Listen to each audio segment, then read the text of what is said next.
سچ T V کے ساتھ میں ہوں آپ کا میزبان خرم شہزاد۔ ناظرین، میں اس وقت موجود ہوں لاہور کے ایک تاریخی مقامات شہنشاہ جہانگیر کے مقبرے پر۔ شہنشاہ جہانگیر کے بات کی جو یہ برے صغیر کا ایک تاریخی مقبرہ ہے۔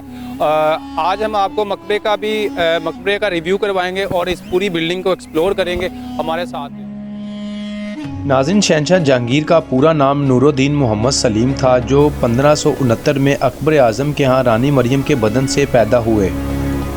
جہانگیر مغلیہ خاندان کا چوتھا شہنشاہ تھا، جس نے 1605 میں اقتدار سنبھالا اور 1627 تک اپنی وفات تک۔ جہانگیر فارسی زبان کا لفظ ہے جس کے معنی ہے فاتح عالم۔ 1594 میں شہنشاہ اکبر نے جہانگیر کو لشکر کی کمان سونپ کر اورجا کے مقام پر بھیجا۔ 16 سالہ جہانگیر نے اس مقام میں تمام باغیوں کو شکست دے کر جنگ میں سرخرو ہوا۔ اورجا کے مقام پر شہنشاہ جہانگیر نے ایک خوبصورت عمارت تیار کروائی تاکہ رہی سہی دنیا تک یہ باغیوں کو مغلیہ دور کی طاقت اور اس کی داستان سناتی رہے۔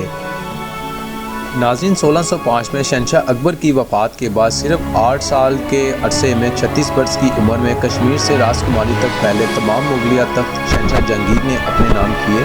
شہنشاہ جہانگیر ادب و علم سے محبت کرنے والا زندہ دل حکمران تھا۔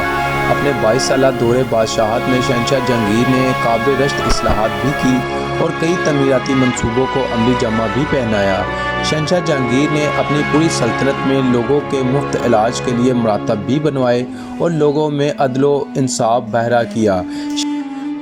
ناظرین، شہنشاہ جہانگیر نے اپنے محل میں ایک زنجیر بھی بنوائی جسے زنجیر عدل کہا جاتا تھا۔ اس زنجیر کو اگر کوئی فریادی ہلاتا تو اس کی چھنکار سیدھی شہنشاہ جہانگیر تک جا پہنچتی تو شہنشاہ جہانگیر متوجہ ہو کر اس فریادی کی فوراً داد رسی کرتا۔ ناظرین، کثرت شراب نوشی کی وجہ سے شہنشاہ جہانگیر کی صحت مزید خراب ہو گئی، تاہم اندرونی بغاوت کے نتیجے میں سپہ سالار محبت خان کے ہاتھوں قید کے بعد شہنشاہ جہانگیر کی صحت مزید خراب ہو گئی۔ جب کوئی دعا کام نہ آئی تو شہنشاہ جہانگیر نے افغانستان سے کشمیر کی سیر کا ارادہ کیا۔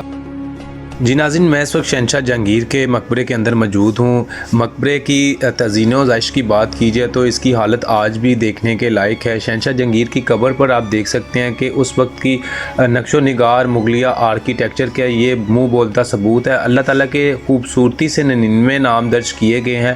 اس کی نقش و نگار کی بات کیجیے تو اس میں مختلف اقسام کے قیمتی پتھر لگا کر اس کی نقش و نگار کی گئی ہے۔ اس قلعے کی حالت، اس مقبرے کی حالت آج بھی قائم ہے، دیکھنے کے لائق ہے۔ مقبرہ 1627 میں مغل شہنشاہ کی موت کے بعد تعمیر کیا گیا تھا۔ ناظرین، شہنشاہ جہانگیر کشمیر سے لاہور آتے وقت تھمبر کے مقام پر ان کی صحت مزید خراب ہوئی اور وہ راستے میں ہی اپنی زندگی کی بازی ہار گیا۔ انہیں دریائے راوی کے قریب باغ دلکش میں دفنا دیا گیا۔ یہ باغ دلکش اکبر کے قریبی ساتھی نواب میر قاسم خان نے 1557 میں تعمیر کروایا تھا۔ شہنشاہ جہانگیر کی بیوی نور جہاں نے جب شہنشاہ جہانگیر کے عقب میں آئی تو اس نے اس باغ کو اپنی تحریر میں لیا اور اس باغ کا نام دلکش باغ رکھ دیا۔ نور جہاں نے اس باغ کی خوبصورتی میں اضافہ کیا تو یہ باغ لاہور کے سب باغوں کا تاج کہلانے لگا۔ مقبرہ جہانگیر 4 فٹ اونچے چابوتروں پر تعمیر کیا گیا۔ 22 فٹ بلند ایک مربع عمارت ہے۔ اس عمارت کے اوسط میں ایک کمرہ ہے جس میں شہنشاہ جہانگیر کی قبر موجود ہے۔ ناظرین، مقبرہ جہانگیر 400 کنال پر مشتمل ہے جس میں 120 کنال زمین عمارتی ہے۔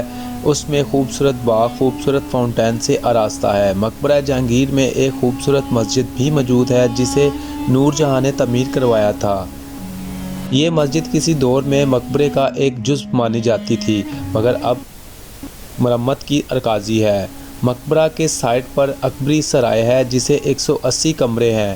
ہر کمرے کے سامنے برآمدہ موجود ہے۔ مقبرہ جہانگیر کے احاطے میں ایک اور تاریخی مقام بھی موجود ہے جسے آصف خان کا مقبرہ کہا جاتا ہے۔ آصف خان نور جہاں کے بھائی تھے اور شاہ جہاں کی لاڈلی بیگم ممتاز محل کے والد بھی تھے اور اس کا دست راز بھی تھے۔ اکبر کی وفات کے بعد نور جہاں تخت پر اپنے داماد شہریار کو تخت کا وارث بنانا چاہتی تھی، جبکہ آصف خان کی خواہش تھی کہ شاہ جہاں اس تخت کا وارث بنے اور